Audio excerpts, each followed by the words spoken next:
Hello, bienvenue à toi sur Emoticard, un nouvel unboxing aujourd'hui sur un merveilleux jeu de tarot. Je crois que c'est un de mes favoris, le tarot Wonderland, tu vois, tout en douceur, en poésie, en rêve, en relation avec l'univers de la magie, des fées, l'univers des contes, l'univers de Noël. Il saura te réconcilier avec ton enfant intérieur, te faire voyager dans ton imaginaire, te reconnecter à ton intuition. Bref, à chaque fois que tu feras un tirage avec lui, tu seras réellement embarqué dans son monde merveilleux.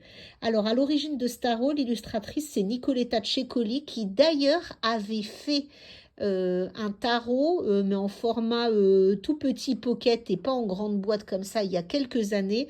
Ben là, tu verras, si tu connais ce tarot-là, tu vas reconnaître certaines cartes. Mais là, la présentation, tout a été soigné dans les moindres détails. Comme tu le vois, on est sur une boîte bleu nuit avec cette fabuleuse petite fée princesse, enfin ce que ton imaginaire voudra qualifiée, avec ces énormes papillons bleus tout autour d'elle. Tu vois, il y a des étoiles, il y a des lunes. Là, je ne sais pas si tu le vois bien à l'écran, mais on est plutôt sur un univers donc bleu nuit et or. Donc bien sûr, Métamorphose donc est à l'origine de ça. Donc tous les fans de Benjamin Lacombe aussi pourront reconnaître ce style hein, qui correspond aussi à ce qu'il fait en matière d'illustration. Tu vois, je te fais le tour de toute la boîte pour que tu vois qu'il ne manque rien. Il est aux éditions Oxymore. Voilà, et comme c'est indiqué à l'arrière, 78 cartes et un livret de 32 pages. Je te propose tout de suite d'aller voir comment il est à l'intérieur. Donc tu vois, on garde l'univers bleu nuit avec un forme damier, normal, hein, on est à Wonderland, donc Alice au pays des merveilles, et on sait que c'est le monde des cartes. Là tu as le livret, alors on est sur un livret plutôt fin, tu vois, je te montre comment il est. Et avec à chaque fois, donc au départ, un petit mot sur le jeu de tarot avec une fabuleuse illustration. Hein, là, tu en as une autre également. Hein, de véritables œuvres d'art. Et ensuite, donc carte par carte, tu as une interprétation, mais très rapide. Hein, lecture directe, carte par carte, c'est plutôt pas mal ça. Parce que si jamais tu maîtrises pas trop les cartes ou que tu as un doute et que tu veux aller plutôt vite sur ton interprétation, tu as les éléments clés de toutes les cartes. Donc bien sûr, une page dédiée à chaque arcane majeur. Et ensuite, je vais te montrer ce qui se passe pour les mineurs. Tu vois, elles sont regroupées, mais à chaque fois sous le schéma caractéristique essentiel de la carte pour pouvoir t'aider dans ton interprétation. Voilà, pas de fioritures, pas de proposition de tirage. Hein. On est sur un jeu de tarot de Marseille, ce qui veut dire que tes arcanes mineurs ne sont pas illustrés. Alors, il y a une petite déviance, on va dire, par rapport à un pur tarot de Marseille, c'est que tu as quand même certaines figures qui le sont. Par exemple, les personnages de la cour des arcanes mineurs sont illustrés. Et puis, chaque as de la série est également illustré, mais tu vas découvrir ça tout de suite en parcourant les cartes. Alors, comme d'habitude, hein, je t'ai classé déjà les majeurs. Donc là, tu vois, on est, comme je te le disais, hein, dans l'univers enfantin. Donc le mât, hein, 0, ou le fou. Le battleur, la papesse, l'impératrice. Je te montre aussi pour que tu puisses voir sans forcément voir de reflet.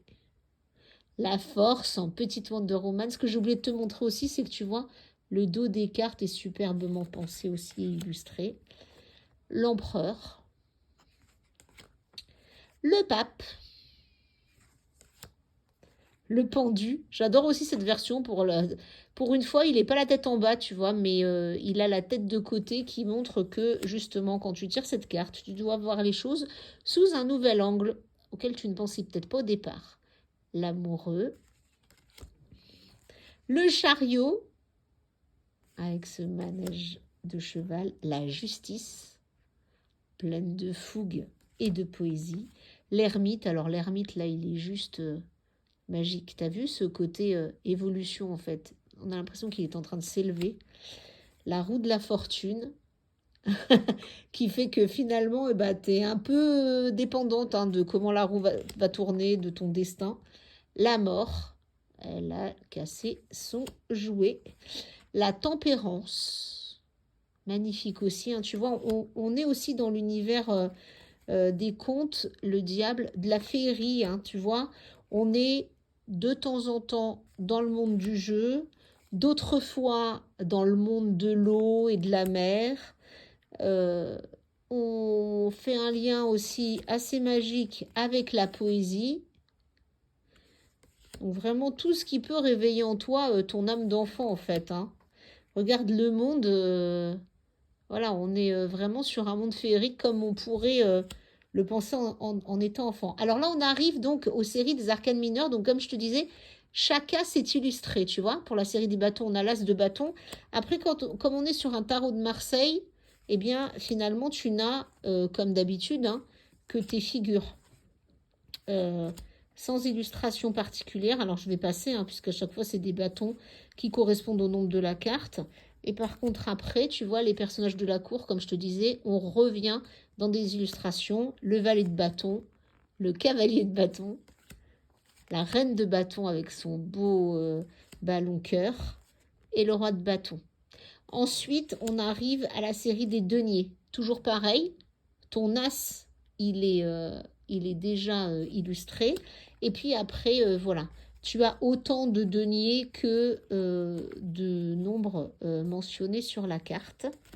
Et je vais tout de suite aller donc au personnage de la cour, le valet de denier, ce cavalier qui s'envole en papier, le cavalier de denier, la reine de denier,